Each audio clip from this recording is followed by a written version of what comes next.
us back to one of the leaks that came out for this update is that we're going to have the ability to set the entry and drink prices for our nightclub. So the reason this is important is because I think it confirms essentially how these nightclubs are going to work. They're basically just going to fill up with NPCs because let's be honest with you, no Grand Theft Auto Online player is going to pay to enter someone else's nightclub. If they are, it's going to have to be something very, very minimal, like almost something that they wouldn't even notice, like one of their daily fees. And number two, no one is going to pay for drinks. If a Grand Theft Auto Online character wants free drinks, they'll go to their yacht, their apartment, their CEO office. They'll go to their biker clubhouse where someone will pour them a drink over and over and over and over again. So I think that what we're seeing in the clubs, which is a lot of NPCs dancing. Now, some of them are our online characters, but a lot of them are sort of intermixed with the NPCs. And I feel like that's going to be a big part of it because only the NPCs would really pay for drinks and would pay to get in. Now, I also think that's how we're going to be earning a good bit of our money in this update. Obviously, the more people you have in the club, the more money you're getting for entry fees. The more people that are in the club, the more likely they're going to, spend money on drinks and whatnot. So I think that's going to contribute to the passive form of income. And we sort of saw this a lot throughout the trailer. Like there was a ton of times where they would focus on someone having a drink. It's almost like subliminal messaging, not saying like you should drink like this, but subliminal like this is what people in the club are going to be doing. I mean, I'm going to point out just a couple of instances right here where you see it in the club, players having drinks or someone pouring something. And I think that has a lot to do with the way we're going to make money in the nightclub. Again, I might just be overthinking this. It might be decorations, but honestly, it looks like that's going to be a big part of the update, especially when you see so many people doing it over and over and over again. Now, another interesting thing you guys pointed out to me, and this was an awesome spot by a lot of you guys, is the security guard right here. Look at his shirt.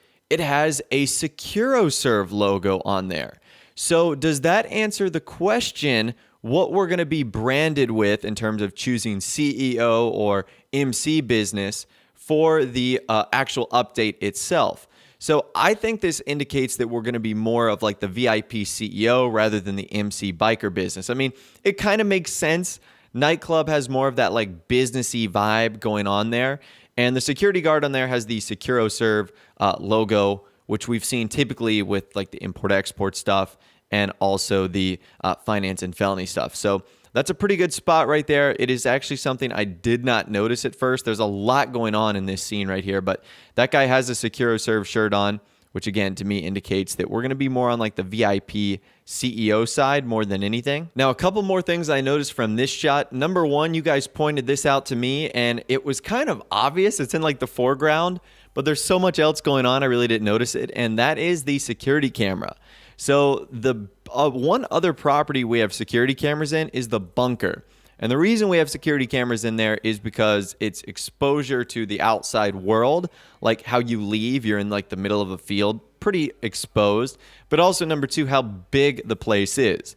And I don't know about you guys, but these nightclubs look like a massive facility in terms of all the different levels it's going to be. And sort of the next thing I want to talk about, you guys see that B2 right there. At first, I thought that was more related to, floor A123, B123, C123. It might just be basement level 2. There might be the nightclub, which is the main floor, basement level 1, and then basement level 2. So I don't know how many cars we're going to be able to store in our nightclub. The more I think about it, I say 20 is going to be the max. One thing that's kind of interesting to note, you can actually count 10 total cars here. So I would imagine that's going to be the maximum per floor. So you guys can see 5 on the top row, 5 on the bottom row. So I wonder if there's going to be another floor that looks just like this. A couple of other questions I have regarding this is this space to store vehicles going to come stock with the new nightclubs like the facility has space to store vehicles, or is this going to be an extra add-on that we're going to have to spend money?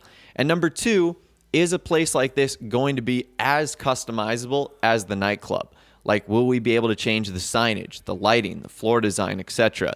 These are all questions that I'm really hoping Rockstar ultimately go for. Moving on, I want to talk about this mystery vehicle right here. This is the only car we're going to talk about in this update because I feel like we've nailed the other ones a lot. So this is the one we couldn't figure out from yesterday's update. Now, a lot of you guys and Digital Car Addict, who I've been working with on figuring out really the names and the design of the cars in real life, he said it might be this. A 2006 Chevy SSR truck. It sort of has that bubble-shaped roof, that weird long front end, and it would have those modern chrome wheels.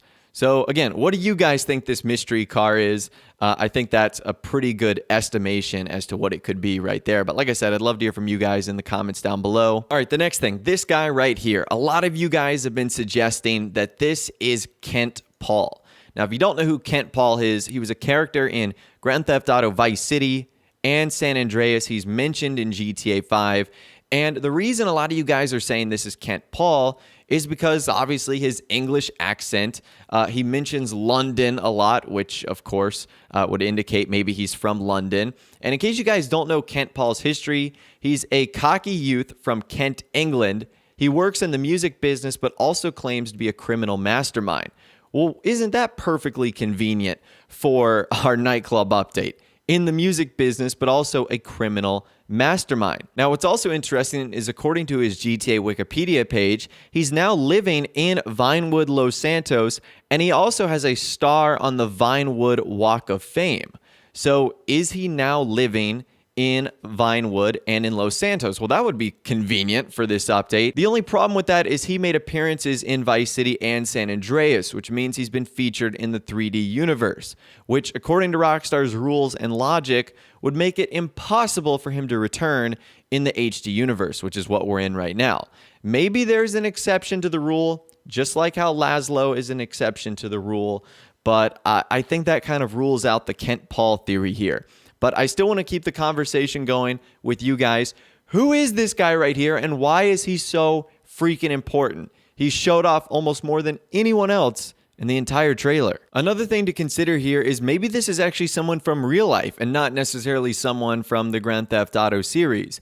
If you guys caught my video earlier, how we actually went over that Dixon interview on BBC Radio 1, which of course Rockstar has now officially acknowledged. They actually tweeted it out a little bit ago. But Dixon was talking about how he got to pick out his own clothes, and it was crazy how they got all the little details about him right, like his rings and his necklaces. Well, this guy right here has a pretty interesting outfit. It's sort of like a white top or like a white Henley shirt, but he has a very distinct necklace on with these like gradient blue and purple sunglasses that we don't have in the game. So I wonder if this is someone specific. And as I mentioned, this dude not only has a ton of audio lines, he makes a ton of appearances in cutscenes. Almost every time you see him, it's during a cutscene. So it almost makes me wonder, is this like the Agent 14 or Agent Rackman of the nightclub update, where they're going to have specific insight or knowledge, or this person might be a promoter of the club?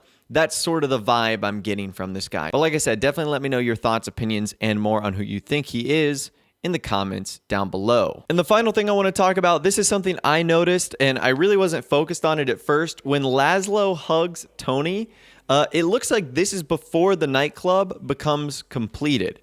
So I wonder if Laszlo is going to have some sort of involvement in helping us design our nightclubs. Because as you guys can see, when he's hugging Tony Prince here, it's in the same sort of backdrop as what we see in the first part of the trailer, where like the walls are still grimy. It's just like metal steel beams, and there really isn't any nightclub-esque decoration going on. So to me, that indicates that Laszlo gets introduced in the very beginning of our nightclub adventure and not towards the very end. Again, just a couple of more things I noticed from the trailer. Anyways, if you guys did go on to enjoy this video, though, a like rating would of course be awesome. And also subscribe to my YouTube channel if you are new or you like daily GTA 5 videos like this. Without the way, guys, like I said, thanks so much for watching. Take care, and I'll see you guys in the next video.